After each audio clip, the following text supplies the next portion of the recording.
Seigneur, que ta grâce, seule ta grâce. Nous voulons instaurer un état de droit. Et dans un état de droit, il y a une justice indépendante. Ce n'est pas à l'individu Félix Tshisekedi de commencer à faire justice.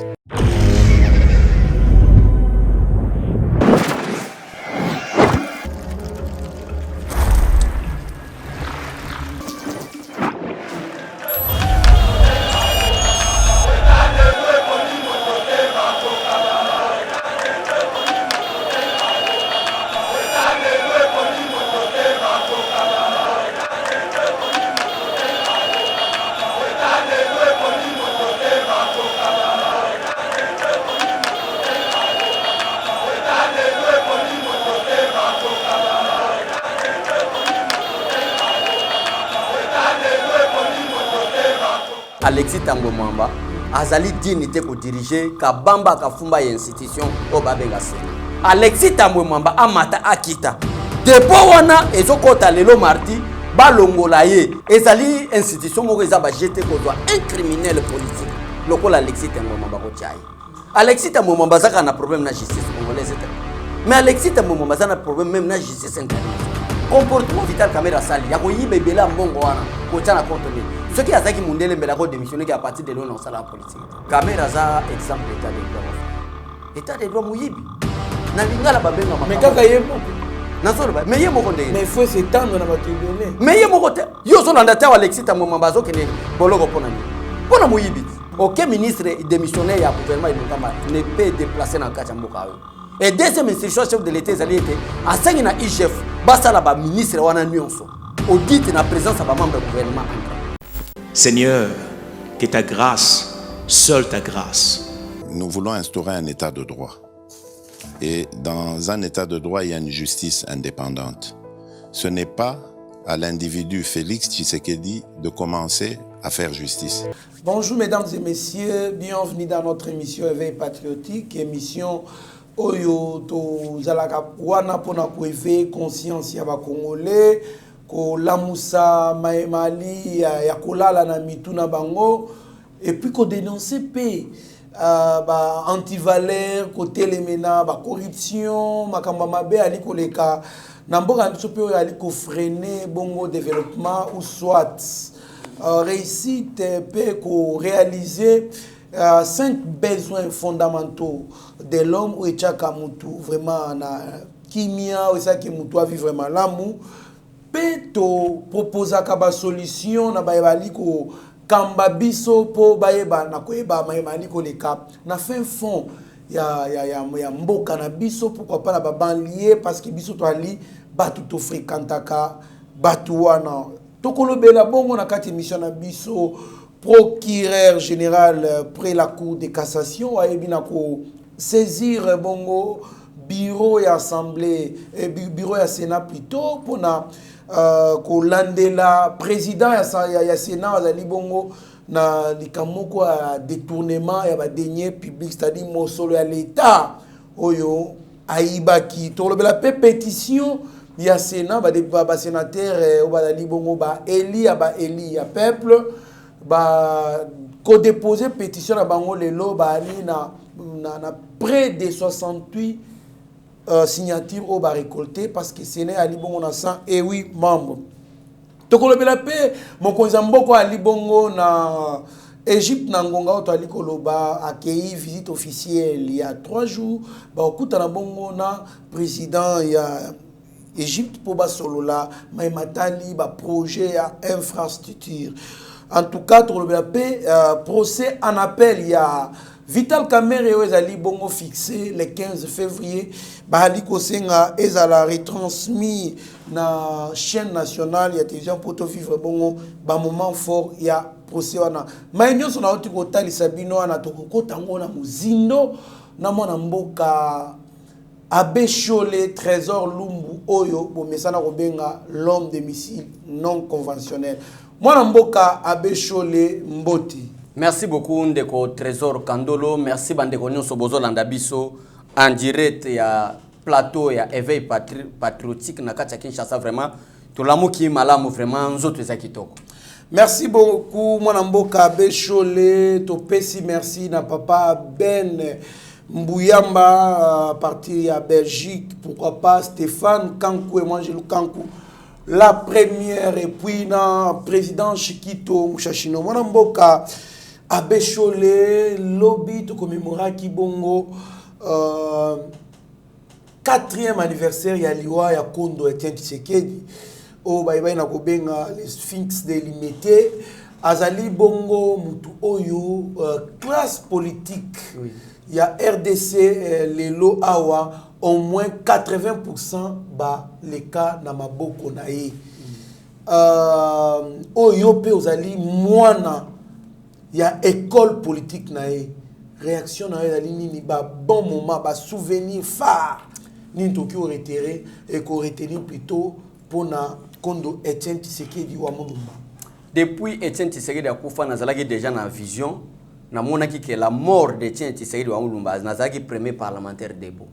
O tozana 10e ri na loba que la mort d'Etienne Tshisekedi wa Mulumba est comparable na liwa Jésus-Christ.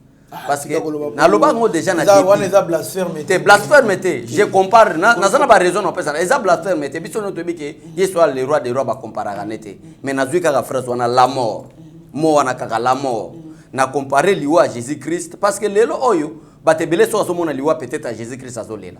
OK, ça la mort de Jésus-Christ to bengana démoté. Et sengela ki Yesu akufa peut-être to bengana démo. Ya moi moni na liwa Yesu zaki mapamboli. Mapamboli. Et liwa Etienne Tshisekedi pe ezali pour vraiment to instaurer un état de droit. Mais nazala kana regret moko. Même na kacha IDPS na regretaka. Bat musu vraiment bazwa no so Etienne Tshisekedi zo mona fa na mutu na bango vraiment zéro. Osola, na so biso makamba solo. Même na kacha IDPS. Est-ce que yo koki ko comprendre vraiment que na moment to ke ko commémorer liwa disparition il y a 4 ans Etienne Tshisekedi wa Mulumba. Est-ce que ça na mutu vraiment mutu musu cadre IDPS akobi misa pe mbongo pona bana hotel mela ba président Jean-Marc Abondi Bokise Kabuya ataku to erreur ngoiza. Eza ko déshonorer mémoire na iwana premièrement. Deuxièmement na regrettaka batuloko na Etienne Tshisekedi. Mon frère Moutako sauté la classe politique congolaise est composée de 2 partis politiques. Soit vous êtes dit impère, soit vous êtes de l'IDPS. Voilà. Wana nako yebisa biso ba ko wana ezana ngo ba histoire pour na okota. Mais parti politique na mboka na Congo ezalaka mibale. Impère ya Mobutu na IDPS ya Etienne Tshisekedi wa Mulumba. Siko na batu o babima na kacha Etienne Tshisekedi wa Mulumba. Nde basala eloko to benga différence na kacha classe politique congolaise. Mais ko regretter ko tala muta politicien un moment donné ko regretter. Mais mabele abakoko na biso ezala 12 pour Etienne Tshisekedi wa Mulumba. Vraiment nzambe ayambaye na lolenge vraiment sengeli. Merci beaucoup mon mboka Bécholé, le procureur général après la cour de cassation a yebi na ko saisir bureau ya Sénat pour na ko yebisa bango balandela Tambwe Mwamba le président du Sénat pour na détournement des deniers publics. Comment se fait-il que kaka na moment ba liko déboulonner ba tunyo so ba déboulonner système il y a régime Joseph Kabila bien qu'ils allaient persister, ba déboulonner Jeanine Mabunda, ba déboulonner premier ministre comme tout il y a Tambwe Mwamba quand bien même que azana na problème te ou bien ezalini. Non, Alexis Tambwe Mwamba c'était criminel politique. Ah bon? Na répétarango déjà plusieurs fois que Alexis Tambwe Mwamba azali dignité ko diriger kabamba kafumba institution au babenga Sénat. Le président de la Cour constitutionnelle est le suppléant constitutionnel du chef de l'État. Donc au cas où le président du Sénat est le suppléant constitutionnel du président de la République.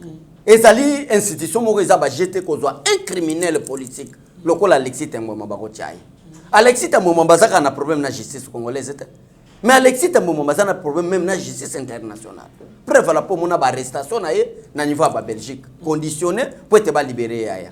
Donc Alexis Tambwe Mwamba vraiment excusez ngande kokandolo, c'est vraiment un papa criminel.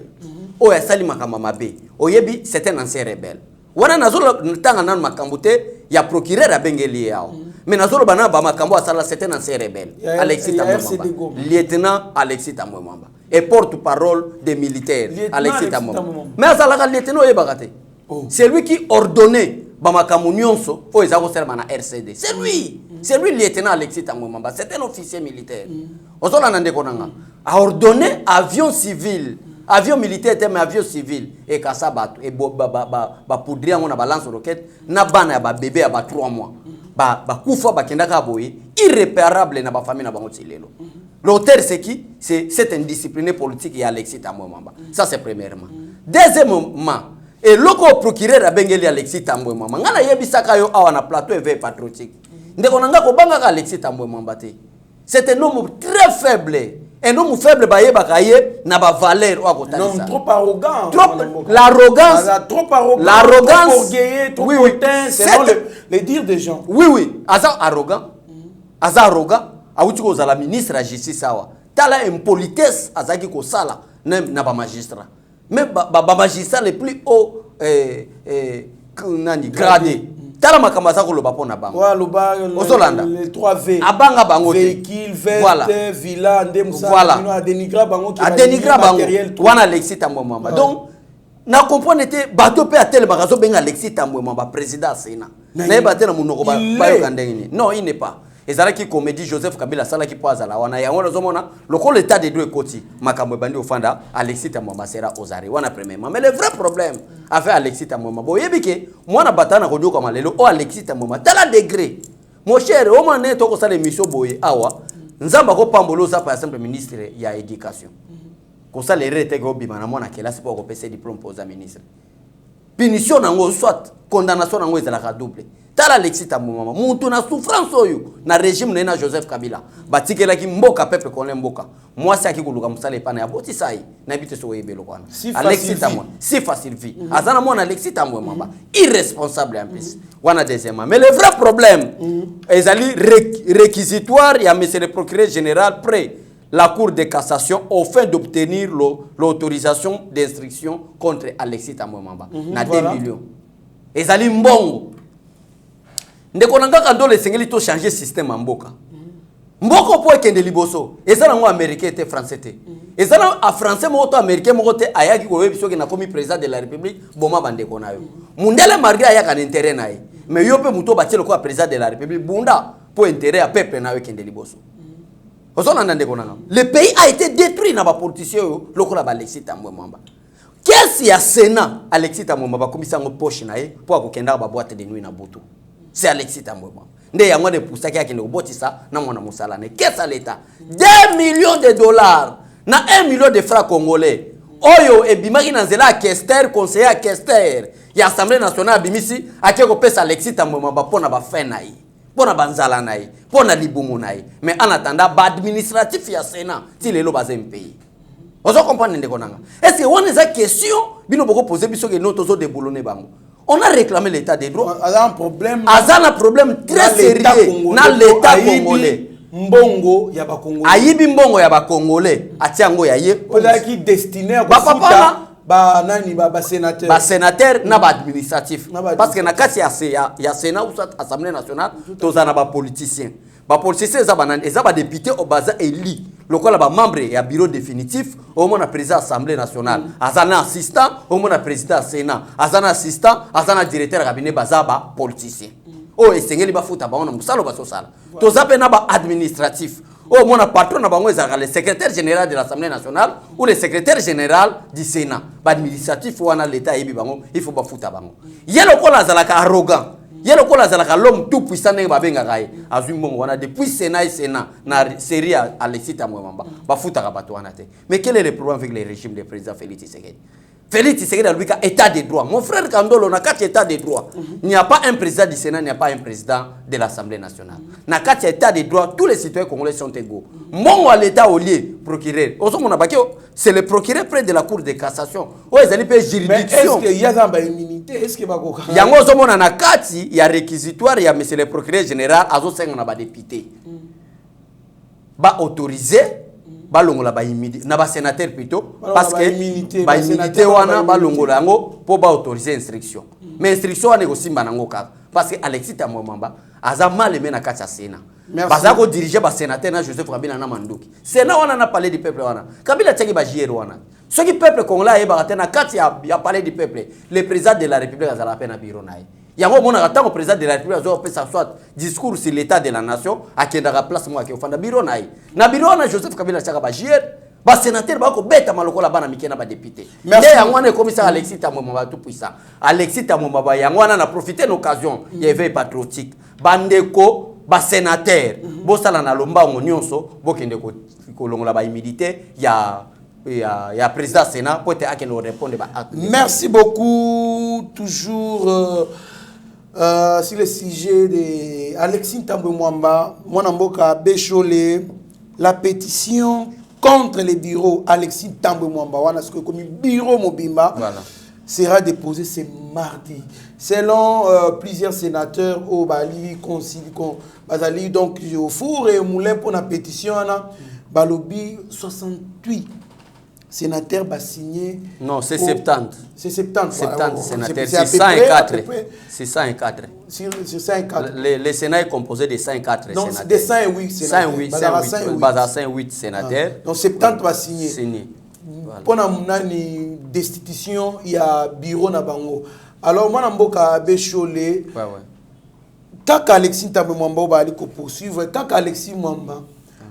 Kaka Alexis Mwamba obali ko signer kaka Alexis Mwamba oyo bali ko landela ye wana pe lisusu ba signer les pétitions pour ba longola dans 100 sur 109 sénateurs ba signer quota 68 pour 70 sénateurs pour Akindi pétition na ba déposer en les réaction na en ligne. Merci vraiment mon frère Kandolo journaliste du moment. Le problème est que Alexis Tamwemwamba tozalaki na soki Assemblée nationale azana session extraordinaire a Sénat pe ezala obligatoire il faut azala pe na session extraordinaire parce que ezala ba loi oyo et que la première étape na kati Assemblée nationale il faut ba sala ngo deuxième lecture nango et ça na niveau Sénat donc c'est obligé c'est une obligation ya ko mona été Assemblée nationale bazali na kati session extraordinaire Sénat pe ba convoquer yango. Parce que dans la Assemblée nationale, session extraordinaire, il n'y a même pas des jours. Pourquoi Bazelaka attend session extraordinaire pour la pétition et poursuite judiciaire. Voilà, Yangwana eloko ya bulaki keko kima. Bakima la justice c'était Alexis Tamwemwamba. Hein? Et c'est qu'il répondre na ba acte na yo. Bango ba Alexis Tamwemwamba na mutu na bango ezaki kaka Félix c'est il kote ba koliai. Siko bazomona ke de fur et à mesure makambo kende na moi de massage quoi to ke na session ordinaire. Il y a deux chambres à parlement. En attendant na kati ya session extraordinaire le cas na kati Assemblée nationale ba vota ki loi moko pona makambo commerce extérieur. Et c'est la deuxième lecture nango et ça m'a niveau Sénat. Yango lelo na senga ki était Sénat asco sa session extraordinaire. Alexis Tamwemwamba boya. Aboya pona nini? Akoti si suka parce que projet ya mabe nuisible bazalaki nango ba monike ezokende toujours mulai eko simbate. Naso biso makamba solo ndeko nanga eko simbate. Mais lelo Alexis Tamwemwamba ko monake na boya te d'abord eko constituer une infraction parce que loi ezana dire nango basala ya ba voter nango po ekende na ba étape suivante. D'ailleurs ko créer les ba poursuite judiciaire comme est-ce que na deuxième lecture jusqu'à présent je tamulai. Nde yango na bangi ba poursuite mususu yate a salinini a convoqué yango na convoqué yango Maria a convoqué yango pour voter na ko sala deuxième lecture ya loi oyo wuti ko leka na Assemblée nationale bango na Sénat ba sala yango deuxième lecture Maria ezabongo mais a fongo linde porte pour pétition ekota nazo biso lelo bazo déposer yango baza ozela ouverture parce que bata Alexis Tamwemwamba donc sauf imprévu c'est une obligation lelo de peut-être ndenge to en pleine émission boye déjà batu baki pour ba déposer yango parce que coûte sengeli Alexis Tamwemwamba akendi mon frère peut-être peuple congolais va comprendre te ndeko nanga ndolo lelo yo zo mona soko tali degré na loba makambo vraiment peut-être peuple comprendre te soko tali vraiment au talimboka na biso politiquement bien même aucun na domaine religieux aucun na domaine union sur la politique au landi au mona ke Congolais alinga mboka nete Congolais alinga makamba malamu te Congolais alinga comédie moko boy tokene na monde culturel au moni ozui artiste na biso ezala ba comédien ozui artiste na biso ezala ba musicien dala au mona quel est l'essence à message ba pesa na peuple congolais au mona ya napa oye na domaine na biso politique oye même bata cash aucun même na batu même ya lamuka. Quelle est la communication au peuple congolais? Au moins, la communication est la haine, motema mabe, jalousie. Né ya mo zomona destruction kabila sali pendant 18 ans. Allela na peuple congolais, je n'ai pas pu changer le peuple congolais. Et c'est là qui destruction mentale, destruction intellectuelle. Ko bomba muta solo nde konanga, et c'est là ko beta mandu kite na kacha mutu. koboma mutu solo longole ka capacité ya ko raisonner ya ko discerner makabo ta lelo ne ba koma ko sa congolais. OK, vrai congolais azana conscience lokola biso. Vrai congolais azo comprendre makamo ndenge ezokende. Akoboya monsieur le président de la République. Nde ya mwana zoki na question na yo ke Alexis Tambwe Mwamba amata akita. Depo wana ezokota lelo mardi balongola ye. C'est so extraordinaire. Donc ça le plus vite possible parce que peuple congolais azo comprendre té. Lelo Alexis Tambwe Mwamba obino bozomona onde konanga kandolo. Diplomatie asalaka tena ba Sénat mosusu. Parce que aza sous sanction de la communauté internationale. C'est que le Sénat français va contribuer à Sénat congolais. Donc le pays est bloqué. Le pays est bloqué dans la traité na intérêt à Mboka. Il y a Sénat. Et ça bloqué pour Alexis Tambwe Mwamba. Parce qu'un Américain ne peut pas venir traiter avec un sanctionné. Avec un sanctionné. Et aussi un Français goyate. Parce que Alexis Tambwe Mwamba est sous sanction. Sanction va penser que Alexis Tambwe Mwamba est allé dans le président Félix Tshisekedi. Est allé dans le IDPC. Abanda ko zoba sanction. Est allé makamune amabe. Mais bloqué Mboka. Et bloqué Mboka. Mboka freiné pour Alexis Tambwe. Donc il faut qu'on écarte plus vite que. Merci beaucoup mon Mboka Bécholé. Un tête-à-tête prévu ce mardi entre le chef de l'État congolais Félix Tshisekedi et son homologue égyptien Abdel Fattah al-Sisi au Caire. Au Caire plutôt. C'est dans une visite officielle au Mokonzambo il y a 3 jours accueilli pour un projet, infrastructure et consort. Mon Mboka Bécholé, président de la République, Jacques Kala. N'engé batouada bengue Chilombo ROS, mais a voyagé quand même les lots après avoir que ça la moussala makasi na mboka il y a déboulonnage réaction à ND. Oui, voyage à président Félix Tshisekedi mon frère na domaine il y a construction vraiment na zoebisayo à Égypte za musika. Wana na ebiso vraiment avec connaissance de cause. Tant que tu na bande comme sous bazana fondation ya Mama Denise to kutana ba on a voyage mo bakenda ki Afrique du Sud, ça je vous dis la vérité. En Égypte ezana ba ingénieur ba sala ba so de moutons ezo eko banda na biso na 24 heures et banda ka rompo bandela e kitati na RTNC so de moutons pour na aussi libérer mais bazo sala mon espace ya demo. OK, président Félix Tshisekedi a comprendre le développement au Congo il faut baser sur quoi? Par des routes, ça je vous dis la vérité. Tout à fait. Il faut baser par des routes. C'est parmi les conditions majeures. Conditions majeures, il y a Chine. Pour que Chine a comme développer les intégrer. Et ça là qui peut intégrer les provinces, na ville, na capitale partout dans le monde. Parce que Chine va faire raisonner. Tous nous quoi? Tous dans la carte occidentale. Qu'est-ce que nous devons faire? D'abord les routes. Bah c'est poser des questions. Mongo ya construire la route. Dans l'économie, les voies communicationnelles. Voilà. Alors le président de la République a pour ça. Avant, tout comme en 2023, le peuple congolais a un grand changement. Qu'est-ce que nous devons faire? Tout traiter dans les pays oyo, basé déjà une expérience, il y a construction au Lekabiso. Alors, Mokanini Biso, tu as une expérience en Afrique du Sud. Mon frère, tu as un programme il y a 100 jours. Tu as un programme il y a 100 jours. Ce qui vital caméra zaki motema malam. Est-ce que les lots, batuloko la prince pengi? Batuloko la moi batumusu na otanga kombote ba Niko Mayengele. Est-ce que bazana moi koloba? Motema mabe. Le développement ya na président Félix Tshisekedi est individu comme ça. Tout le monde doit contribuer. Ba caméra ba linga ba contribuer. Parce que seul Moutou Azalaka omniscient, omnipotent, omniprésent, c'est Dieu. Ce n'est pas le président de la République. Ce n'est pas le président de la République qui est le gouverneur de la Banque centrale. Ce n'est pas le président de la République qui est le premier ministre. Nous, c'est ça par rapport à la juridiction bien établie. Mais si vous avez des présidents de la République, président de la République, il faut traiter avec l'Égypte. Mon frère, tu as vu la Kinshasa. Tu as balabala na mboka oyo. Ba so de moto ko kende tina kota bandundu na fon kuna. Ozoma vraiment so de moto za na village mo boy koto ke donc fatia za na envie ya kotonga mboka avant to comme en 2023 plusieurs personnes vont changer ba langage na ba. Merci beaucoup. Avant to comme en 2023 plusieurs personnes vont changer leur langage surtout que il faut qu'on rendre compte il y a 5 ans il y a gestion en 2023 en tout cas il faut vraiment qu'on s'arrête de sorte que Bilembo ezala mwana mboka Bécholé les élections du bureau définitif à l'Assemblée nationale nous allons en parler ba candidat unique et consort balobi le président Félix est devenu dictateur a écarté ba candidat indépendant nyon surtout pour na ko privilégier batu misusu oyo bazali na obédience ya ye ou soit ya union sacrée bazwa ba place ba candidat unique mon mboka. Il y a une personne qui m'a demandé de vous poser cette question. Wow.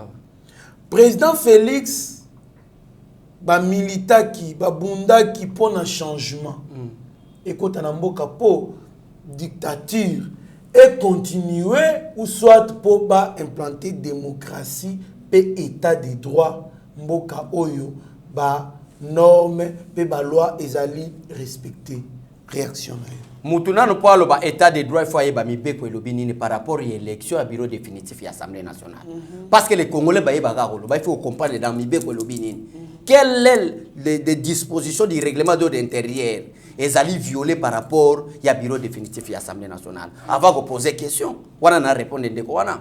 Yango zomona na débit na yebisio ke gandolo. Toza na problème na Congo, problème d'éducation. Problème y intellectualisme, problème y mentalité. Et ça grand nani sorcier à Congo, ondo qui a Congo et bisoto combattre. Je vous dis, je vous dis la vérité. Congolais azala babilo babenga ba fertilité. Ozolanda, amoni mutu moko atelemi tala Congolais azala ka distrait, ne loko ko za la distraité. Ozolanda, Congolais azala mutu moko boy ba fertilité to par exemple bureau définitif. On de quoi se poser question parce que c'était risé. Azala mutu alamuka o alingi Félix Tshisekedi té. Azoko sa question pas batabongo. Ba yeka ka balbi je suis combattant de l'IDPS mais voyons voir c'est qu'on a lité bazala ka bongo. Zela na expliquer de quoi na. Depuis que Félix Tshisekedi est président de la République, d'abord, avant de poser question, et Tshisekedi a reconnaître que Kabila n'a pas de dictateur. Balongola komba olba ke perdre de la démocratie c'est Kabila. Parce que na kata dictature démocratie ezalakate. Balongola na kombo na ba comprendre que Félix Tshisekedi a qui pona état de droit pour poser question mais poser question te bala mo akini ola. Donc c'est-à-dire pour éclairer ndeko ke oui to wuti na dictature to ke na démocratie. Quel est le problème? Kabila a embrayé dans ce qui concerne les valeurs. Il y a mon avis sur l'IDPS, tout combattant de l'IDPS. Moutou a un vrai combattant. À mon étienne qui s'est atteint à Misuboya, yo qui est, atteint à distance à 2 mètres boy. Sur l'andi langage, ça c'était combattant. Par exemple, moi tel que je suis là, comme Samabe, même si nanda radicalisme nanga ezati nanda. Dès que naza d'accord t'es nalika momoko violer quelque part, naza d'accord na yo pété. Wana eza bateau ba fani vraiment ta ya kozwa notion ya IDPS n'école de parti. Wana premièrement, deuxièmement mon frère. Nakati ya règlement d'ordre intérieur et Assemblée nationale. Ce qui kandolo azali député parce que na classification par parti politique tout ça là qui na yawa FCC malgré ce n'est pas un parti politique moi encore un regroupement politique mais FCC comme une plateforme électorale bah il y a 200 députés officiellement plus de 200 députés. Alors pour IDPS bima ba tout ba gourmand politique qu'est-ce que nous devons faire? Yango zomona ba critère moko ba critère ba su yango ba pesi na mboso nko dia ba dépiécer FCC ba retenir ba nani ba regroupement ba boy makambo ya ba plateforme ba pesa nani ba pesa responsabilité mo par rapport ya FCC non ba boy makambo par rapport à cash non tozonga biso tout ba regroupement politique na carte Assemblée nationale. Alors qu'est-ce que nous devons faire par rapport à ndekwana lobiki ba candidat unique? Et ça problème à candidat unique était. Je crois que c'est l'article 27 du règlement d'ordre intérieur de l'Assemblée nationale où tu as Tongawa. Ce qui kandolo azali membre de IDPS. IDPS mais c'est Trésor Lumbu qui sera premier vice-président de l'Assemblée nationale. Tout il y a candidat à Jean-Marc Kaboun. Auto soutenir va voter. IDPS a retenir le secrétaire général, c'est significatif. Le secrétaire général a qui a candidature à Jean-Marc Kabunda qui est son président du parti. Et ça significatif, c'est conformément à l'article 27 du règlement. C'est pour dire que c'est notre candidat. C'est pour dire que notre candidat. Voilà. Alors, l'IDP soutient. Voilà, l'IDP soutient Jean-Marc Kabunda comme premier vice-président de l'Assemblée nationale. C'est conformément au règlement d'intérêt de l'Assemblée nationale. Voilà. Maintenant, quel est le problème, mon frère Kandolo? Moutoumoussouza IDP s'est pelake. N'avez pas la première vice-président de l'Assemblée nationale.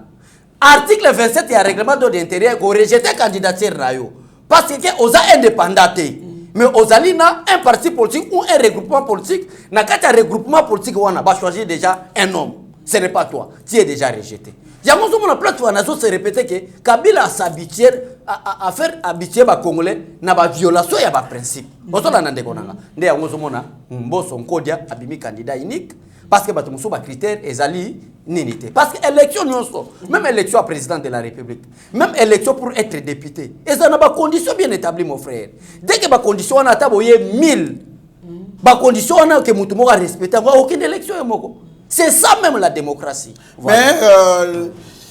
Mais le président Christophe Mbosso Yepe Akangi Mnokona été, il s'est quand même exprimé. Je n'ai pas cherché à être candidat unique. Je réponds juste aux critères établis par la commission mise en place. Voilà. C'est une élection. Il faut attendre le coup final. Il me faut la majorité absolue pour être élu, dit Christophe Mbosso. Merci beaucoup. Je pense que ça vient compléter. Voilà. Oyoyo ou Tikoloba Awa. Toi, li ko souhaiter na ba candidat surtout il y a union sacrée. Bonne chance pour l'instant parce que candidat on a soutenir na poste de rapporteur adjoint malheureusement pour naé ba longolier zaki artir cédé anga mozabusu ye ba longolier puisque a posé en tant qu'indépendant. Moi mboka Abe Chole, toi li koko ban émission na biso le retour de Janine Mabunda. Tota na vidéo et bon tokutana si ma vidéo.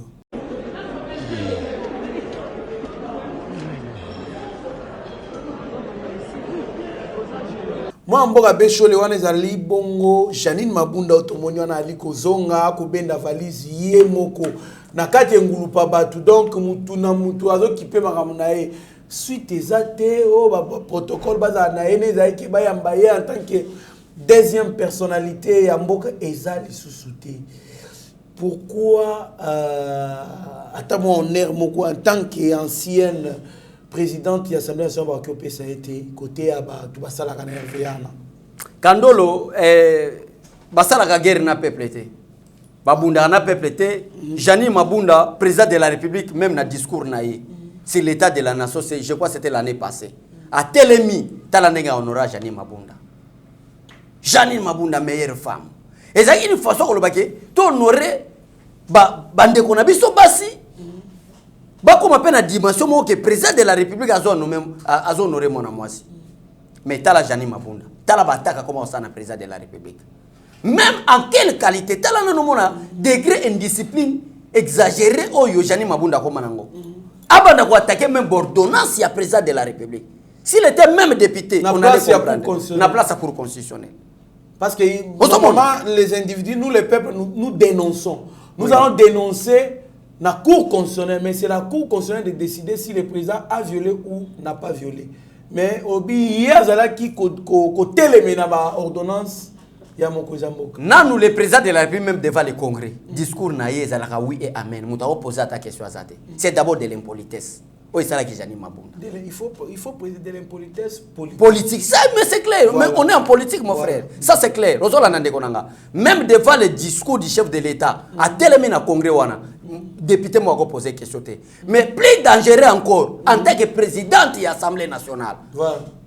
Par quel pouvoir Azalaki Nango côté les mena peut attaquer le président de la République? Il prétend être juriste qu'il ne l'est pas. Ça, c'est la parole de Mme Janine Mabunda. Ce qui a dissous l'Assemblée nationale, c'est l'article 165. Pas besoin d'interpréter à mon mabé.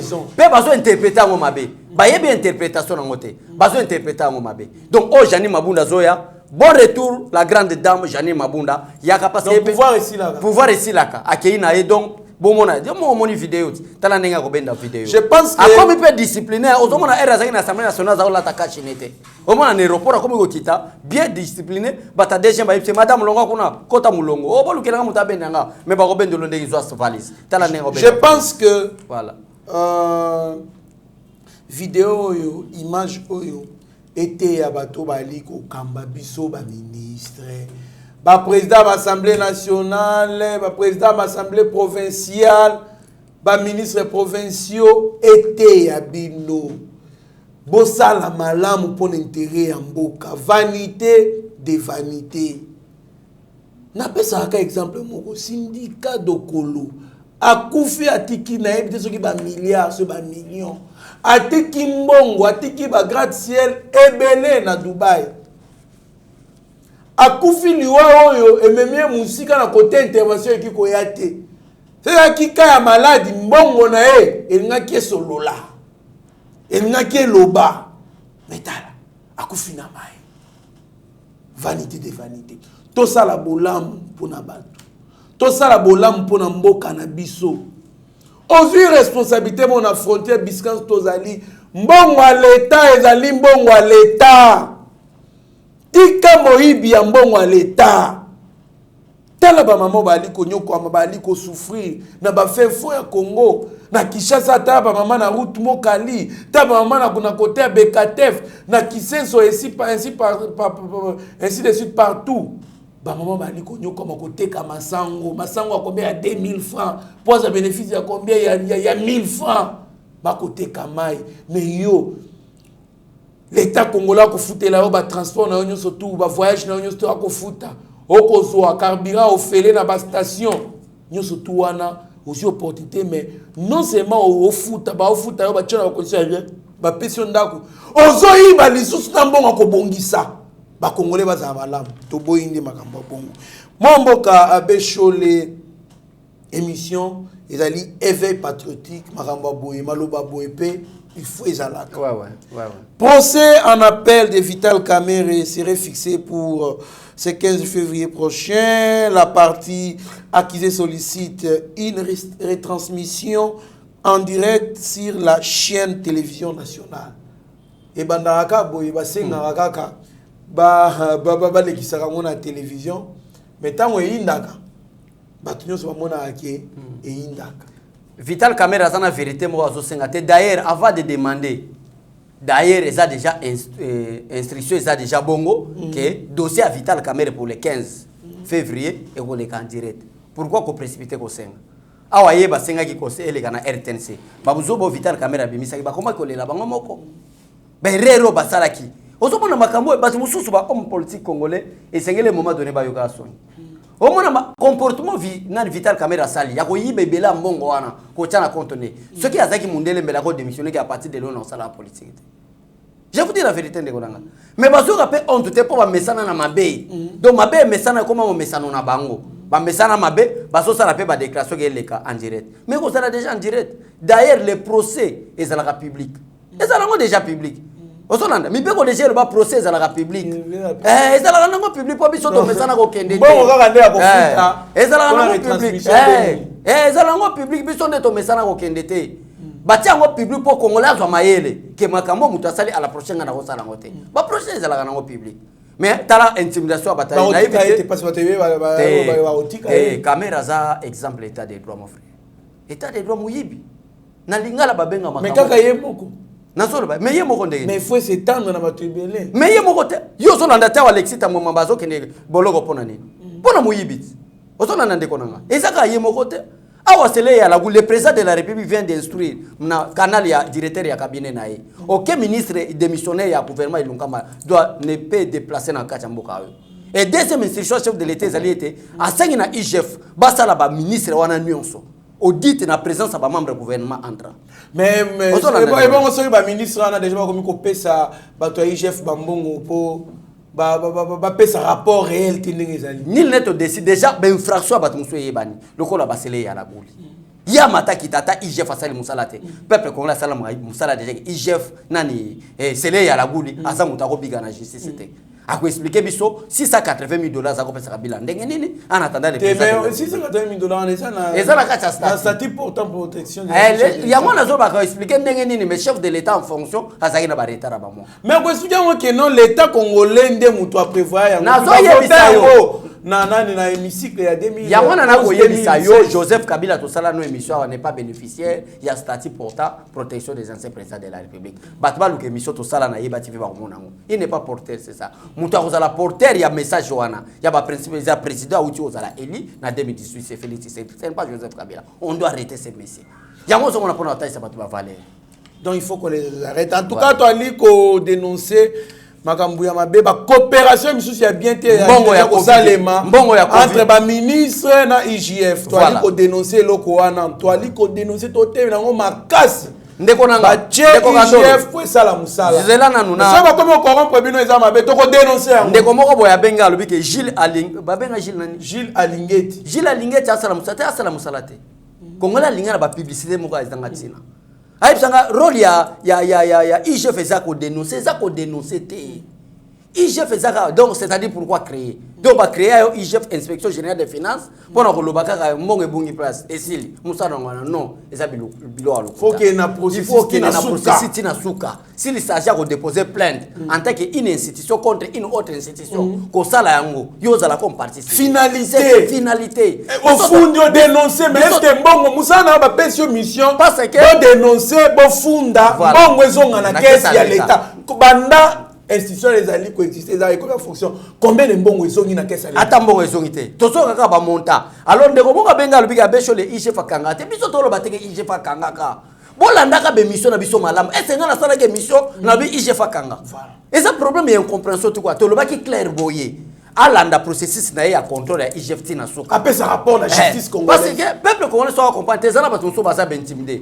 lok ba inga ko intimider ba ninga na musala eza lokola ba assemblée nationale uti koleka rôle na bango eza ko voter ba loi te conformément à ce que ça eza ko intimider ba ministre na ba motion de censure et de défiance pourtant le ministre ko yoka bongo ayo ko pesa kanyaka nde rôle nani inspection générale des finances comme ko sala intimidation Richard Mawesh Mangenz 12 millions de dollars mais finalité à 12 millions de dollars les années pour tout le monde qui a IGF va comment protéger nani Mawesh Mangenz ayebani grand détourneur ya mbongo à l'état to bango atana lingala grand moyibi ya mbongo à l'état to yebi yango bien ba compte ezali soki 20 compte kuna ba compte fictif mais to ka non IGF alo ba ke ba biloko ezati non to zali ko boya biloko ana to lingi IGF ozana bosala musala mbongo ezonga na kesi ya l'état mbongo amiibi mais to ali ko dénoncer to déjà ke ba otinda ba mbongo mobo eto temela biloko wana to boyi biloko wana mbongo botinda to yebi déjà ba otindela bino ba mbongo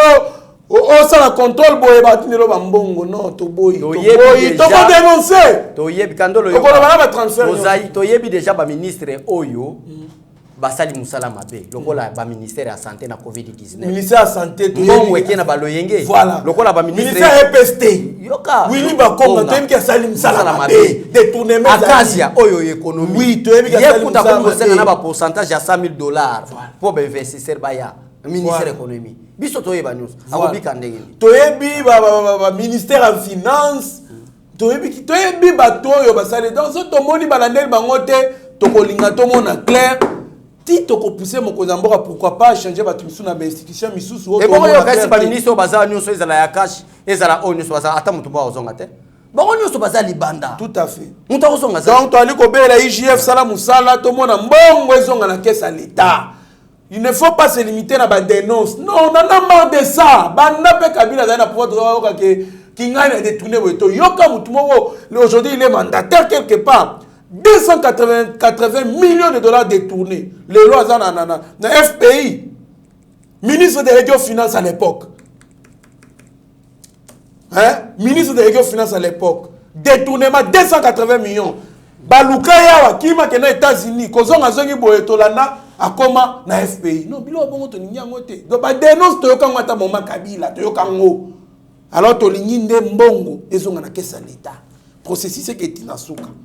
Mboka Besho Léo Katanga Jacques Yaboula et Gabriel Kingwa Koumanza commémore la mort d'Étienne Tshisekedi. Ah bon, Jacques Yaboula a commémoré quand même l'Iwa et Étienne Tshisekedi parce que parmi les gouverneurs Misato Bazaki un peu poignant na Mokozambo Rezali Jacques Yaboula Mouyej Mangenz na Zoé Kabila. Bon, on a biso ba Congolais. Bon, na yebite so eza loi de la nature. Na liwa mutu batebele basala ata hypocrisie azaki mutu malamu ko komisa c'est la mort. Biso na ba kiabulu toza. Caractéristique ya ba Congolais. Ya ba Congolais. Ata mutu moko azango. Ata mutu mobomi. Ata mobomi. Azaki malamu. Mwana wana que la terre de nos ancêtres vous soit douce. Wana ba Congolais ba message ba bilo. Ya mwana bike. Ba flatterie ya so mutu. Oui, biso na kati éveil patriotique. To bana pesa ba valer ne réseau ya éveil patriotique ne tipel comme si photo lo belango to ko lo belango na sona ba kisango nanu kokunda congolais commissaire boy libulu $6,000 il faut te lever la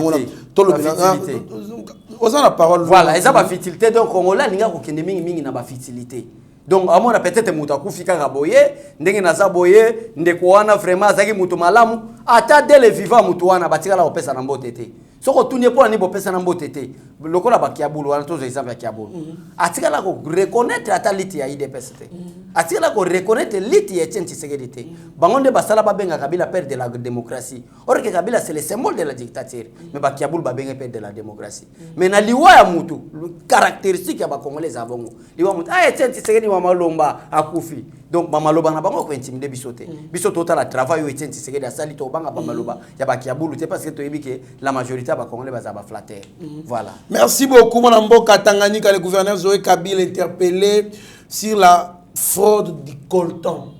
Coltan, Azali cité la maramba fraude à coltan et consort. Réaction à l'indengeni. Ouais, mais ça va motif pour neutraliser ba proche Kabila ou ça. Ba neutraliser ba proche Kabila bongote. Kabila area ko sali coup d'état bomi Laurent Désiré Kabila. Est-ce qu'à neutraliser qui batu na niveau système? Hier moi ça ko le gana revolver azo kanga batu. Félix Tshisekedi o salango. Ici c'est l'état des droits de Kandolo. Tantôt batu balingi état des droits tantôt convocation ko ya ba kanga batu babani ko poser ba question ko neutraliser. Nana yebite que système Kabila nde ba détruire mboka o. Nana yebite que système Kabila nde ezo ici peuple congolais n'a pas de l'échelle. Nana yebite que ça système Kabila. Congolais Mobutu malgré ses erreurs. Malgré avancer na salaki politiquement pour azalaki mwana mukia yebaki politique te mais bakabila obaye ko comprendre politique balbiki na politique na ko ifoko boma tana na balo baki bakayisa mutu munoko na ko boma congolais so moni makila ndeko ne 2-3 fois ba ko boma isa système Kabila alors ce système là doit être payé pour être totonga mboka solo alors pourquoi ba diaboliser ngo balbiki non eza pona ko neutraliser donc il doit répondre de Kabila il doit répondre ba ko kanga mutu nyo sa sala mabena mboka.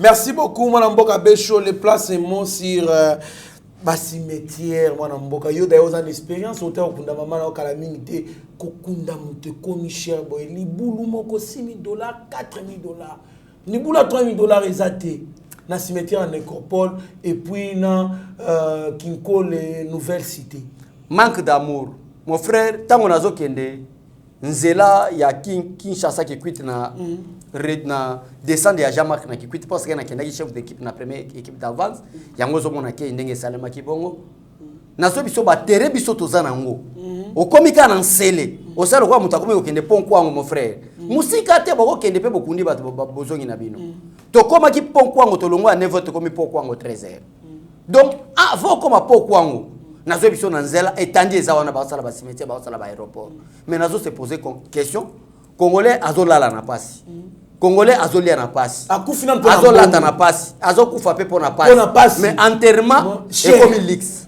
ça c'est une maladie qu'on doit traiter kolia na pasi kolamuka na pasi kolata na pasi nyonso na pasi peut-être $50 je connais un jeune DJ na côté à Massina quartier 3 na DJ Joël père son âme Akoufi, je me suis renseigné, il est mort parce qu'il y avait manque de $20. $20 pour ko zongise makila $20 degré mais ko kundaye ça peut coûter dans les $6,000 nazo biso degré ya motema baba ya congolais tel que Kandolo aza peut-être Kandolo atambola makolo na musala Kandolo mais peut-être na tambola Kandolo na mutukate tala nazo ba moto Kandolo na yebi bieke na matière ya YouTube bato balinga ba vie ebele pombongo ekota un moment donné pe to linga ba vie pombongo ekota parce que sans l'argent on ne peut pas vivre mais un moment donné to sala pe musala Zolan, tout ce qui est titre, le corps de la chaîne Moussouba Sala Pamba Pamba. Na uti ko yebisho na début à futilité. Osomo na mundela sungi kongolais ba yuti ba vie. Parce que ba yibibe ke bata poto bazana ba stress. Tant muta komi ko loba muta poto azo seka, vie ezo kende. Mais qu'est-ce que vous avez donné comme leçon na kacha bato en éveil patriotique? Wana premièrement. Na uti ko yebisho akandolo ke bate belé manque à maturité. Congolais azota mwana ba futilité. Congolais azana ba stress. Même akambo zanga tina congolais lingala. Zana pesa exemple. Ndenge uti opesa ngande ko wana uti okufa wana. Yo na banda ko pesa exemple non otambola makolo. Mais au moins congolais so pesa mutu muka boki par exemple président Chikito Mushashino yango so mona beve patriotique partout na so ba émission politique na kotanga komba mutu sote. Mais to zala mbo terme na batu nyoso. To sala musala peuple congolais ba yeba rôle na biso ezanini. Mutu abenga ma zolo ambo mayebo so ibabenga kanini. Ozola na ndeko nanga so ibabenga kanini. Ozola mutu musa bimi grand prêtre boy. Oh boy. oh abeda chou mais mutu asali eloko te batangi ka kombo azwi mutu kasombeli mais musala yo ozosala oyo kolibere mboka na esclavagisme ya bapaya Congolais oza libanda oza na États-Unis oza na Europe oza partout na monde bisika ofandi na libota nayo esengeli boyeba ke bamboko bino bozala kuna eza mboka bapaya mboka na bino eza Congolo Congo un jour bato wana bako se décider pe babengani bino botiki babien na bino nyonso mais komona mutu moko kana comédie mobo epo baselisaki apese loko mais bazobosana ke éveil patriotique oyo ezali ko bengana bapaya ba Camerounais ba Rwandais ba Ougandais batoni na ba electa président chaque jour oyo ba electa président chaque jour zo electé pe makambo tozali koloba nde yango esalemi esalemi mais komona mutu ako kandolo batali boye kandolo atambola makolo azata na ketcha $4000 est-ce que vous trouvez ça normal mais jour kandolo akozwa problème mwana wana éveil patriotique kandolo bazotinda bambongo bakotinda or que kandolo azotambola makolo benemi baza ebele abeso azotambola makolo pasteur Gile azotambola makolo Mitterrand azotambola makolo mais éveil patriotique otozo nuire ka mungunya mabe bakokutana pe na nzela basali ye mabe après basali ye mabe Mitterrand naya pasteur Gile exemple trésor kandolo ndenge toti kotanga ba ministre ba konzi mabe basepeli basepeli te neto totanga ba ministre donc baza cité ba détourner mais est-ce que basepeli bakotinda pe bato basala biso bakotinda pe bato basala biso pona nini bakola mu nikolo moto kala abeshona coincé bango akweya afu ko sa ba keza accident donc nous dénonçons merci beaucoup ba olinga ba contacter biso ba pesa biso parce que sous plus 243 plus 243 81 196 99 47 bokozwa biso de sorte que tous les formations misus les arabiens makasi mwana mboka bechole to komi na suka émission na biso tala caméra ya Steve Konde HD ya Rabi Mokoko ya Meshak Shagi Ochudi pourquoi pas Mike Chiswake bongo pese la malobano ya suka. Merci beaucoup mon frère Trésor Kandolo. Merci beaucoup bandeko nyonso bolandi biso na cadre éveil patriotique. Je crois lelo bomoni ndenge tokena bino na Trésor Kandolo. To se reconnaître ka dès que toza vivant. Toza vivant o reconnaître musala motere aza osala. O reconnaître liti etenti sekedi wa mulumba tango azala ki vivant. Ekozala malamu ke kozela akufi après bandiko loba maloba lokuta wana nzamba lingaka te. Nzamba pambola bino, bo s'abonner toujours, bo zela toujours connecté na kati ya plateau éveil patriotique parce que la vérité c'est ici. Que Dieu vous bénisse. Merci beaucoup mwana mboka Bechole zaki vraiment esengo mingi ya ko partager plateau moko surtout na cadre ya éveil patriotique. Merci beaucoup na bato balandaka biso, basaka biso mwasi bozali tellement ebele mais ceux qui na saka effort na mekamwa kotanga ezali pona ko encourager totanga ndambu yo tape ba kimsusu pe ba ko se retrouver atam ko mususu. Merci à Jacques Pongo, Alberto Moubiaï, merci à maman Alice, merci beaucoup na monsieur Oben Chiswaka, merci na monsieur Babi Mpoy Ilunga Wabelo, merci à monsieur Zéphie Lomelo, merci à monsieur Mwamba Bilenga Louis, merci à maman Clara na Canada, merci à Sami MTC, Albert Sapouyani, Kabea, Igwe Béton, donc Bozali Ebele, Tchacho Pipo de Madrid, Michela, Ashley, Bozali tellement Ebele. On a tant que ba kena kotanga pebino atam comme susu. Je n'oublie pas Samuel Mwana Mouke, Grâce Mwana Nengo, mon vieux Simplice, et puis avec son entreprise La Simplicité, en tout cas. Merci. Restez branchés sur notre chaîne. Vous ne serez en aucun cas déçus. Mieux vaut être maître de son silence que plutôt esclave de ses propres mots. Merci. Seigneur, que ta grâce, seule ta grâce. Nous voulons instaurer un état de droit. Et dans un état de droit, il y a une justice indépendante. Ce n'est pas à l'individu Félix Tshisekedi de commencer à faire justice.